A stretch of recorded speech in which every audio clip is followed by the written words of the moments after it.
testicles, vomit and poop. Balls is another word for testicles. Hello, and might I have the honour of introducing you to my review of Pride and Prejudice and Zombies, an 1813 and 2009 novel updating the classic Jane Austen with zombie elements by Seth Grahame-Smith.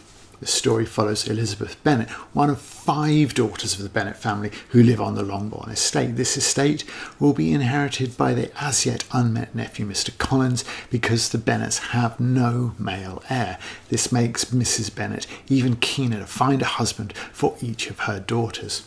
Their neighbour, Mr. Bingley, seems like a good option for Jane, the eldest daughter, and they all attend a ball and meet, as well as Mr. Bingley, Mr. Darcy, whose manners offend most of the people locally.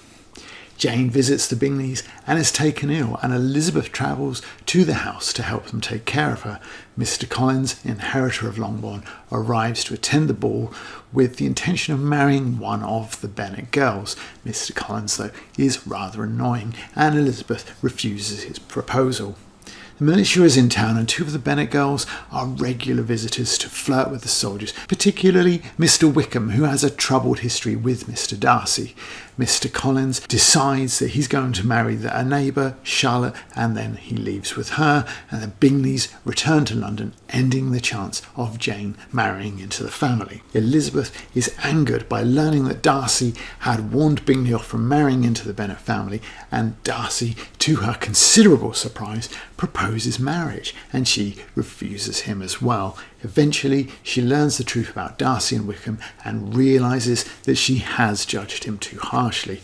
She then tours the country with her aunt and her uncle, meeting Darcy again on his estate. The mood between the two is softened a little, but their time together ends when Elizabeth's younger sister runs away with Wickham and Elizabeth returns to Longbourn. There are a number of letters that go back and forth between the Bennet family and their relations, and they learn that Lydia has married Wickham, but that Wickham is now crippled. Elizabeth then learns that Darcy was instrumental in arranging that marriage and protecting the Bennets from a scandal. Darcy and Bingley return to the country, and Bingley proposes to Jane. Darcy again proposes to Elizabeth against the wishes of his family, and the two naturally live happily ever after. And if you've listened to my plot description, you've probably noticed something that's missing, and that is the zombies promised in the title. And that's not to say that there aren't any, or that the Bennet sisters don't embrace their violent side now and then, but ultimately it is just a veneer. The story is 99% Regency romance still, with occasional references to unmentionables and strange plagues. Zombie action is a semi-regular occurrence, described briefly, if beyond a simple report of action, with no meaningful effect on the plot. The scene where Elizabeth is face to face with a horde of zombies and then saved by Darcy is actually less than half a page long, nor is it particularly clear how a single person with a musket could prevent a horde of zombies from effectively doing what they wish anyway.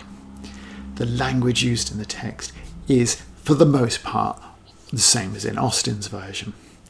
Elizabeth now forced herself to speak, and immediately, though not very fluently, gave him to understand that her sentiments had undergone so material a change since the period to which he alluded as to make her receive with gratitude and pleasure his present assurances. The happiness which this reply produced was such as he had probably never felt before, and he expressed himself on the occasion as sensibly and as warmly as a man violently in love can be supposed to do.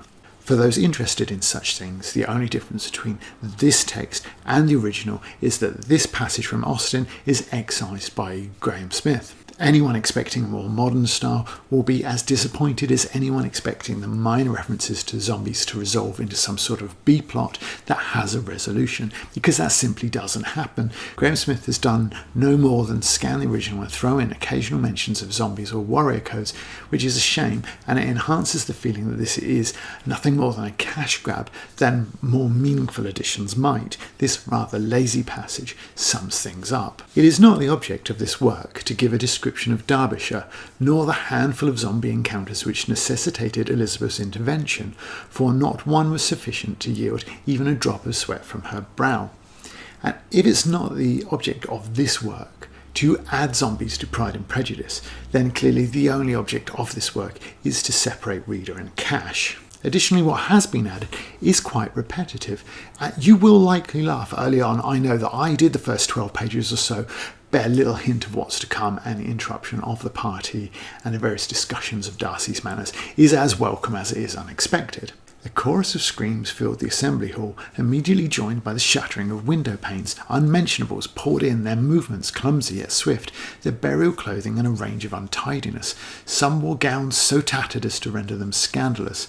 Others wore suits so filthy that one would assume they were assembled from little more than dirt and dried blood. Naturally, the comedy here comes from this being so unexpected that it's almost a shame that the title lets you know what you're getting into, because if this came completely out of the blue, it would be even funnier. The problem is that getting a laugh from surprise like this, it only works for once, and Grahame-Smith doesn't really have any other ideas.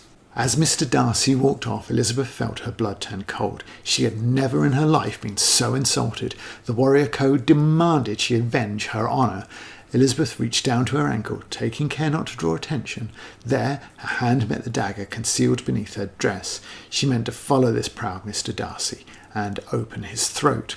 Now, this is the first time in the novel that Elizabeth threatens or considers the reasons for or morality of murdering people, usually in the name of the mentioned code. And I will confess to laughing out loud when I read this for the first time.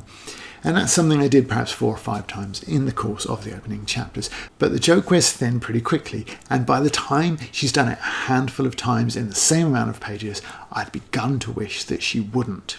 The only other joke that Grahame-Smith seems to be able to add to proceedings is the oh-so-hilarious idea that balls is another word for testicles. Hold your sides, folks, because if a joke is funny once, it's funny 5 times, no?